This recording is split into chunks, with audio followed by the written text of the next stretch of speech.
Le passage d'aujourd'hui est Genèse, chapitre 31, versets 43 à 55.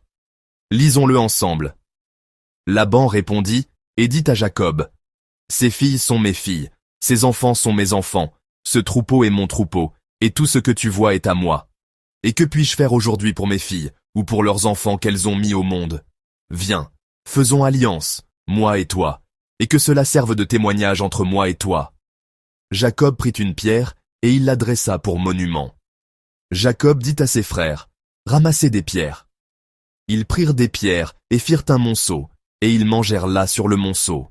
Laban l'appela Djegar-Sahadutha, et Jacob l'appela Galed. Laban dit, « Que ce monceau serve aujourd'hui de témoignage entre moi et toi. » C'est pourquoi on lui a donné le nom de Galed. On l'appelle aussi Mitzpah, parce que Laban dit, « Que l'Éternel veille sur toi et sur moi, quand nous serons l'un et l'autre perdus de vue. Si tu maltraites mes filles, et si tu prends encore d'autres femmes, ce n'est pas un homme qui sera avec nous. Prends-y garde, c'est Dieu qui sera témoin entre moi et toi. » Laban dit à Jacob, « Voici ce monceau, et voici ce monument que j'ai élevé entre moi et toi. Que ce monceau soit témoin, et que ce monument soit témoin, que je n'irai point vers toi au-delà de ce monceau, et que tu ne viendras point vers moi au-delà de ce monceau et de ce monument, pour agir méchamment. Que le Dieu d'Abraham et de Nachor, que le Dieu de leur père, soit juge entre nous. » Jacob jura par celui que craignait Isaac. Jacob offrit un sacrifice sur la montagne, et il invita ses frères à manger. Ils mangèrent donc, et passèrent la nuit sur la montagne. Laban se leva de bon matin, baisa ses fils et ses filles, et les bénit. Ensuite, il partit pour retourner dans sa demeure. Amen. Quand les relations entre les personnes se détériorent, nous avons tendance à réagir émotionnellement. L'injustice, la colère et le désir de vengeance nous envahissent. Mais dans le passage d'aujourd'hui, Jacob, qui a été trompé et exploité pendant 20 ans dans cette relation, la termine par l'adoration et la réconciliation. Comment a-t-il pu faire cela? Laban dit, « Ces filles sont mes filles, ces enfants sont mes enfants, ce troupeau est mon troupeau, et tout ce que tu vois est à moi. » Cela semble plausible, mais c'est le comble de la possessivité. Il continue d'affirmer que ses filles mariées et les troupeaux que Jacob a obtenus par son travail lui appartiennent toujours. C'est le comportement typique d'une personne qui se sent en insécurité si elle ne contrôle pas. Mais Laban savait aussi que Dieu était avec Jacob. Il ne pouvait nier le fait qu'il avait été béni à cause de Jacob. Et c'est pourquoi il ne pouvait plus le retenir. Il propose donc finalement la réconciliation. C'est parce que, devant la main de Dieu, il ne pouvait plus insister. Laban dit, « Viens, faisons alliance, moi et toi, et que cela serve de témoignage entre moi et toi.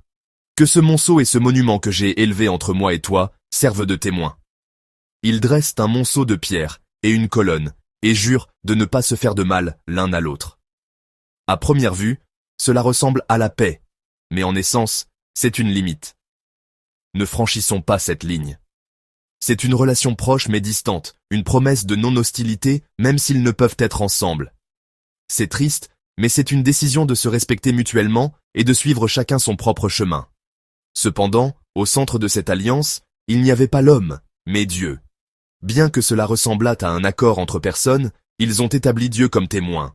Parce que Dieu était là, cette alliance a pu être le début de la paix. Et Jacob offre un sacrifice là-bas. Il ne discute pas avec des mots, ne se venge pas, mais élève son injustice à Dieu. Ce sacrifice est une confession de foi qui dit « Je vais conclure cette affaire à la manière de Dieu ». Jacob fait une alliance avec les hommes et offre un sacrifice à Dieu. Il reconnaît que la souveraineté de la relation appartient à Dieu. Jacob prépare le dernier repas, partageant le pain avec ses frères. Partager le pain dans un lieu de séparation était un symbole de réconciliation. Jacob, en choisissant le pain plutôt que les mots, et le partage plutôt que la colère, montre une maturité spirituelle en réglant sa vie à la manière de Dieu. Et cette nuit-là, ils sont restés ensemble sur la montagne. Une nuit tranquille qui s'est déroulée sans dispute ni tension. Cette nuit fut la nuit de Dieu, entre la séparation et le nouveau départ. Le lendemain matin, Laban se lève tôt, embrasse ses petits-enfants et ses filles, les bénit et retourne chez lui.